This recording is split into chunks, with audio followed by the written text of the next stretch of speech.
سوگ حسین کے اوپر بھی تھوڑا سا عرض کر دوں اس میں. دیکھیں سوگ تو 3 دن ہے. بخاری مسلم میں حدیث ہے جو عورت اللہ اور یوم آخرت پہ ایمان رکھتی ہے اس کے لیے جائز نہیں کہ وہ 3 دن سے زیادہ سوگ کرے سوائے اپنے خاوند کے مرنے پہ، وہ بھی 4 مہینہ 10 دن. غم حسین الگ چیز ہے.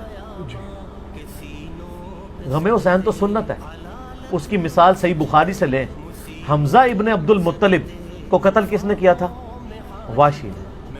فتح مکہ پہ واشی کو پیش کیا گیا کہ اس کی توبہ قبول کریں. نبی علیہ السلام نے بلا کے پوچھا واشی یا رسول اللہ، قاتل حمزہ یا رسول اللہ، واشی تیرا اسلام قبول ہے لیکن کیا تو ایسا کر سکتا ہے کہ مجھے اپنی شکل نہ دکھا؟ مجھے اپنا چچا یاد آتا ہے. کسی نے نہیں کہا یا رسول اللہ سوگ تو 3 دن ہوتا ہے. چچا کو مرے ہوئے 5 سال ہو چکے ہیں. غزوہ احد 3 ہجری میں، فتح مکہ 8 ہجری میں. آپ 5 سال تک حمزہ کو نہیں بھولے. حمزہ کو کیسے بھول سکتے؟